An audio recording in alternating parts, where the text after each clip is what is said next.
এবার বাড়িতে গিয়ে ভেবেছিলাম অনেক মিষ্টি খাবো, যেমন বলে তেমন কাজ। ও কিন্তু মিষ্টি কিনে নিয়ে চলে এসেছিলো। আর এই মিষ্টিগুলোর মধ্যে মা বাবা ওই একটা কি দুটো এরকমভাবে খেয়েছে, আর বাকিগুলো কিন্তু আমরাই খেয়েছি। আমি আর মানে ও আমরা দুজন মিলেই খেয়েছি। তারপরে সন্ধ্যাবেলাতে একটু বেরিয়ে গেছিলাম বাজারের দিকে। এটা আমাদের বাড়ির ওখানে গোপালপুরে।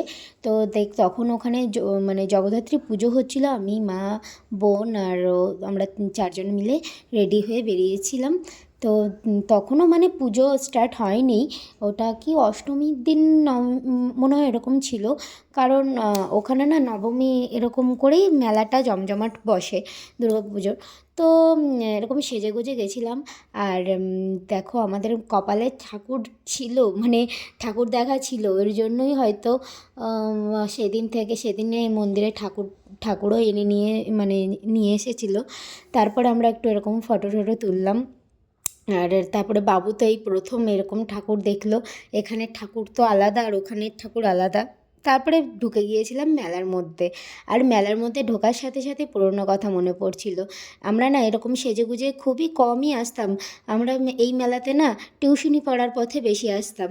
ওই বাড়ির পরা জামা, মানে টিউশনি পড়তে যাওয়া জামা, এই সব পরেই আসতাম। সেজেগুজে জামা পরে আসার যে মানে যেটা, এইগুলো মানে ওই পড়তে যাওয়ার মানে পড়তে গিয়ে যে ওই মেলা ঘোরাটা, সব বন্ধু বান্ধবী মিলে এক গ্যাং বেঁধে মেলার মধ্যে মজা করা, সেই দিনটা যেন ছিল বড় স্মৃতি।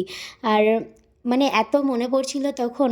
আর মেলাগুলো না তখনও ভালো করে বসেনি, মানে এর পরের দিন থেকে হয়তো বসতো। আমি তো তার পরের দিনই চলে এসেছিলাম শ্বশুরবাড়িতে। তো দেখো এখানে আর এই ব্রেক ড্যান্স, এটাতে চড়তে তো আমাদের খুবই মজা লাগতো, খুবই, মানে আমরা ভীষণ চাপতাম এইটাতে। তারপরে মেলাটা একটু ঘুরলাম। আর দোকানগুলো তো ভালো করে বসেইনি। ত্রিশানকে কিছু খেলনা কিনে দিলাম। আর আমার মা তো গাদা খেলনা কিনেই রেখেছিল, তার জন্য আর বেশি কিছু কিনলাম না, এই লাইট জ্বালা বলটা কিনলাম। আর মেলাতে এসেছি, অনেক দিন পর বাড়িতে এসেছি, এগরোল ফুচকা এগুলো খাবো না, এটা তো কখনো হতেই পারে না। তার জন্য বললাম চলো একটু এগরোল খাই। তারপরে আমরা গেলাম কিন্তু এগরোলের দোকানে। আর এগরোলের দোকানে বসে ওখানে ঢাক বাজছিল।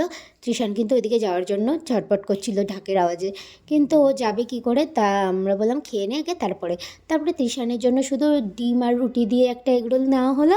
আর আমরা শসা সস, তারপর ও খেলো আর আমরা কিন্তু জমিয়ে লঙ্কা টঙ্কা দিয়ে তারপরে এগরোলটা খেয়ে নিলাম। তারপর কিন্তু আমরা জমিয়ে চম্পস করে এগরোল খাওয়ার পরে চলে গেলাম ফুচকা খেতে। আর এই যে দাদা, এই দাদার কাছেই আমরা ফুচকা খেতাম। ফুচকা খাওয়ার পরে কিছু আইসক্রিম কিনে নিলাম। হ্যাঁ, ঠান্ডা লেগেছিলো প্রচণ্ড, তার মধ্যেও আইসক্রিম খেলাম। আমুলের আইসক্রিম অনেক দিন পর খাচ্ছিলাম, তার জন্য বিভিন্ন রকমের যেই আইসক্রিমগুলো ফেভারিট ফ্লেভারের সেগুলো সব নিয়েছিলাম। আর তারপরে পাঁপড় পাঁপড় ভাজা কিনবো না এটা তো হতেই পারে না। তারপরে কিন্তু আমরা, আর আমার ভিডিওগুলো কেমন লাগছে তোমরা কিন্তু জানাবে।